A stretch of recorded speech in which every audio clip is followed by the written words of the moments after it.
En 2012, la NASA a publié un article intitulé « Portail caché dans le champ magnétique terrestre », dans lequel elle expliquait la découverte susmentionnée de Jack Scudder, le physicien principal qui a découvert ces portails, et le fait que le phénomène crée une connexion ininterrompue avec l'atmosphère du Soleil.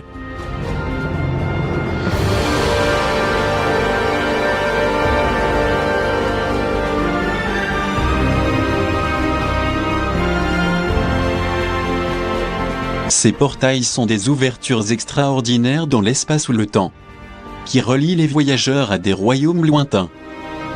Un bon portail est un raccourci, un guide, une passerelle vers l'inconnu. Il se trouve généralement à quelques dizaines de milliers de kilomètres de la Terre, là où le champ géomagnétique rencontre le vent solaire. La plupart des portails sont petits et éphémères. D'autres sont énormes, vastes et durables. Des tonnes de particules énergétiques peuvent s'écouler par ces ouvertures, chauffant la haute atmosphère terrestre, déclenchant des tempêtes géomagnétiques et allumant de brillantes aurores polaires.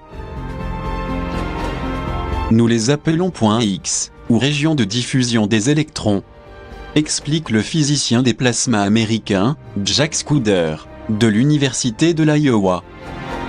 Ce sont des endroits où le champ magnétique terrestre se connecte au champ magnétique solaire, créant ainsi un chemin ininterrompu entre notre planète et l'atmosphère du Soleil, à environ 150 millions de kilomètres de là.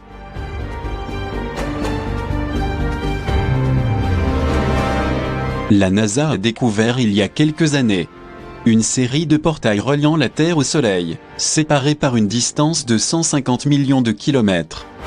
Toutefois, ces portails ne permettent pas de voyager instantanément vers la grande étoile.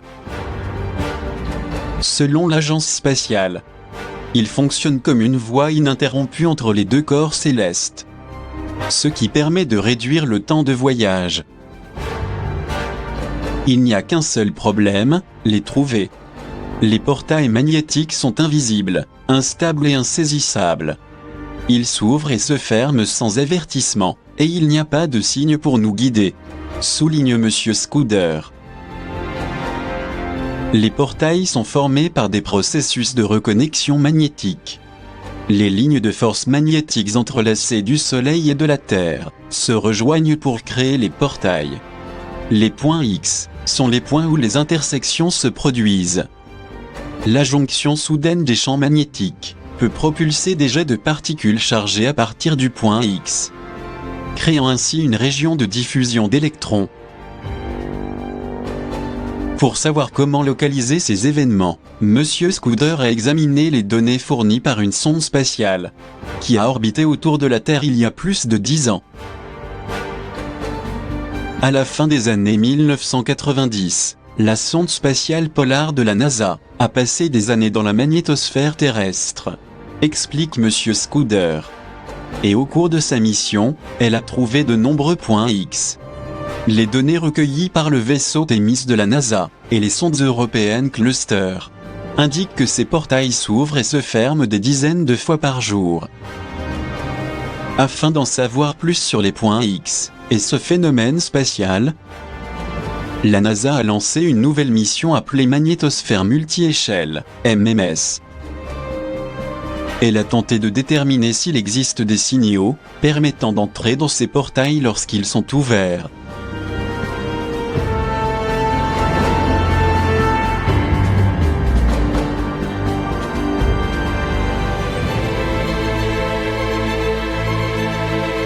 À la surface du Soleil lui-même, une gigantesque ligne lumineuse est apparue, que certains considèrent comme une porte des étoiles.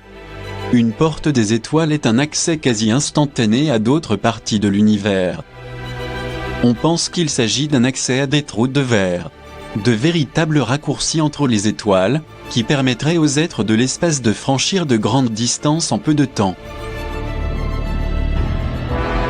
L'image a été prise par l'Observatoire solaire et héliosphérique SOHO le 14 mars 2016.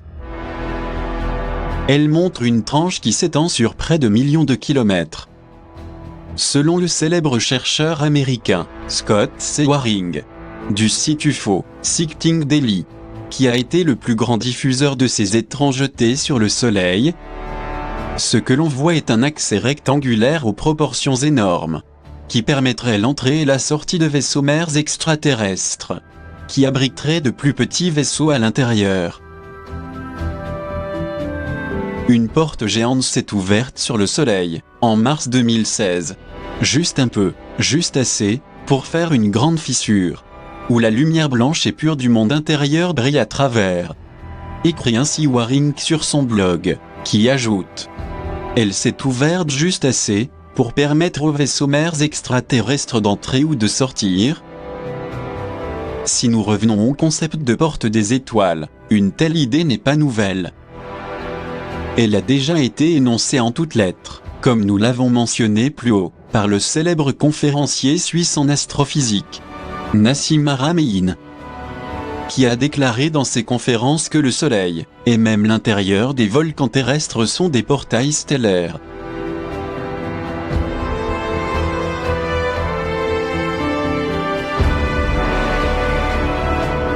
Car suffisamment d'énergie serait générée pour courber l'espace-temps, provoquant ainsi la création de trous de verre.